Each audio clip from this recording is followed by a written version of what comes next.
बिस्मिल्लाहिर्रहमानिर्रहीम। अस्सलाम वालेकुम। थाल न्यूज़ के साथ मैं हूं जवेद बारम गल्लू और आप देख रहे हैं मेरा यूट्यूब चैनल थाल न्यूज़। नाज़रीन, जब बात करेंगे कि इलाका थल के हवाले से आपको बताएं कि इलाका थल में जो है क्योंकि रेतला इलाका है और यहाँ पर आबपाशी का कोई ऐसा निज़ाम नहीं है, तो सिर्फ बरानी फसलें ही काश्त होती हैं। ज़रा कोई मुतबादिल निज़ाम, क्योंकि ज़राए आबपाशी का कोई मुतबादिल निज़ाम ना होने की वजह से जो है यहाँ पर कोई भी और फसल काश्त नहीं की जा सकती। बहुत ही कम पैमाने पर लोगों ने जो है ट्यूबवेल वगैरह लगवा ली, जिस पर जो है वो फसलें काश्त कर रहे हैं। लेकिन दो जो कि परवेज़ मुशर्रफ साहब के दौर में ग्रेटर थाल कैनाल का जो मंसूबा था वो मुतारफ़ करवाया गया और उस पर जो है उसकी मशीनरी तक पहुँच गई और कुछ जगहों पर जो है काम भी शुरू हुआ। मनकेरा बराज जो है वो फ़ाल भी हुई और दूसरी जो इलाका थल में ये, क्योंकि ये इलाका थल के लिए गेम चेंजर मंसूबा था और एक सब्ज़ इनकलाब जो था वो थल में आना था इस मंसूबे के ज़रिए। और काफ़ी सर्वेज़ वगैरह और हुकूमत ने काफ़ी कुछ काम इस पर किया, लेकिन कुछ ही अरसे बाद जो है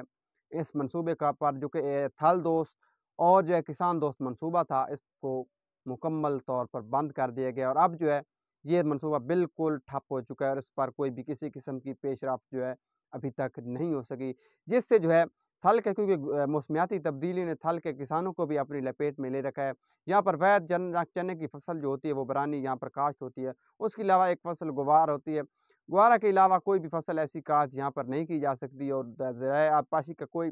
मुतबादल निज़ाम नहीं है। तो इस हवाले से अगर ग्रेटर थल कैनाल मुकम्मल हो जाती तो आज जो है थल पाकिस्तान की मईशत में अहम किरदार अदा करने वाला इलाका होता। काफ़ी बड़ा इलाका है, जहाँ खुशाब, बखर, तेलिया और मियाँ वाली के अजला पर मुश्तमिल ये इलाका और काफ़ी ज़रखेज़ इलाका है, क्योंकि पानी भी यहाँ पर काफ़ी अच्छा है। कुछ लोगों ने जो है यहाँ पर ट्यूबवेल के ज़रिए जो है अपना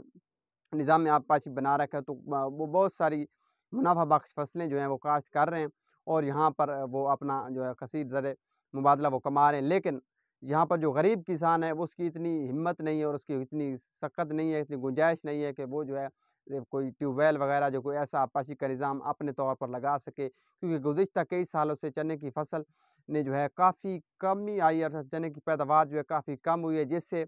यहाँ पर जो है मकामी लोगों को जो है इस मौसमियाती तब्दीली ने मुतासिर की और किसान जो है थल का जो किसान है वो इस वक्त कर्ज़ों में डूबा हुआ है और ऊपर से जो है रही सही कसर जो है वो हुकूमती टैक्सेस ने पूरी कर दी है। तो अब भी वक्त है, हुकूमत वक्त जो अब हुकूमत आई है उनको चाहिए कि ग्रेटर थल कैनाल का जो मंसूबा था उसको जहाँ पर जो वो रकाम रुका था वहीं से शुरू किया जाए, जो कि थल के लिए एक गेम चेंजर और पाकिस्तान के जो ज़राअत में काफ़ी इनकलाब बर्पा कर सकता है उसको मुकम्मल किया जाए, ताकि थल जो है वो सरसब्ज़ हो सके, क्योंकि ये एक ऐसी मिट्टी है थल जहाँ पर कोई भी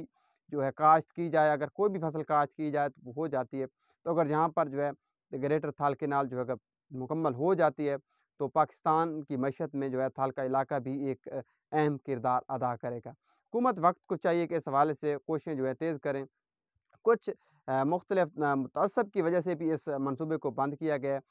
तअस्सुब को ख़त्म किया जाए और थल के जो किसानों हैं उनका मुतालबा यही है अब, और ये एक सब्ज़ इनकलाब होगा थल के लिए और थल के जो नौजवान हैं और जो थल क्योंकि काफ़ी बड़ी आबादी रखता है और यहाँ पर इतनी सहूलियात नहीं हैं। अगर ज़राअत के हवाले से ये बड़ा मंसूबा कामयाब हो जाता है तो थल के जो किसान हैं उनके लिए ये गेम चेंजर साबित हो सकता है। उम्मीद है हुकूमत वक्त इस तमाम दोस्त मंसूबे पर तवज्जो देगी। मज़ीद ऐसी वीडियोज़ के लिए देखते रहिए।